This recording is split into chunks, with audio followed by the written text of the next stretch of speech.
Joining us now from Tehran is Foad Izadi. He's a professor of political communications at Tehran University. Professor, thank you so much. Is there any reason to doubt the official line that this latest colonel to have died was not an assassination?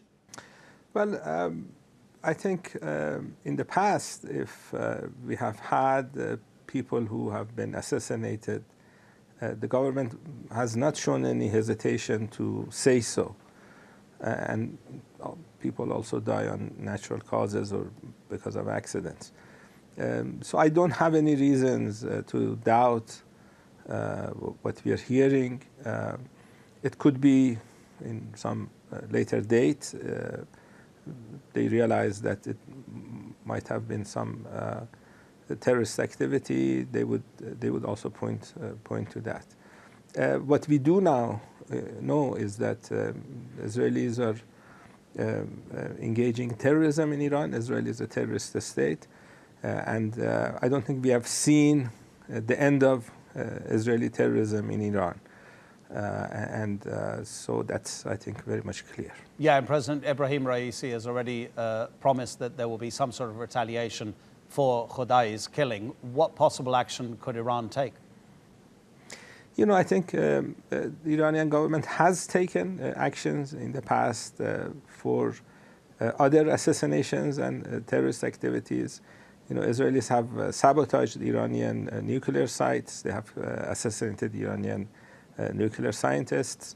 Khodai's case was the first time that a member of IRGC was assassinated inside the country by the Israelis. And Iran has engaged in a number of activities.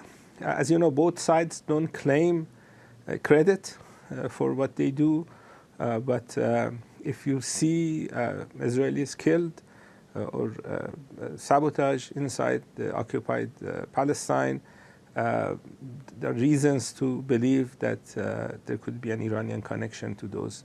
And Iran is responding to what the Israelis are doing. We remember also Israelis attacking Iranian ships, and it was because of Iran's response and of attacking Israeli ships that we have not seen that type of activity again in the last number of months. So what the Iranian government is hoping is that by responding to the Israeli attacks, the Israelis' engagement of terrorism is going to be reduced. Professor, are you worried about further escalation? I mean, this sort of low-level, continuing tension, and I mean, an assassination is clearly an important international event. But in terms of what Naftali Bennett, the Israeli Prime Minister, has said about Israel possibly acting alone if the international community cannot reach an agreement on fully reviving the original Iran nuclear deal, the danger there is quite clear. So how does Iran go about securing a return of the Americans to the nuclear deal and reaching an agreement with Western powers to come back to that agreement so that there isn't a danger of a further escalation? You know, Iran has been negotiating in good faith. Iran is interested in returning to the agreement. It was the United States during the Trump administration that left the agreement. It has been about 1.5 years that Biden has been in office. He had the chance of returning to the agreement on the first day of his presidency, and he didn't want to do that. They want to continue some of Trump's policies. They like some of Trump's sanctions. There's this addiction in Washington when it comes to sanctioning Iran.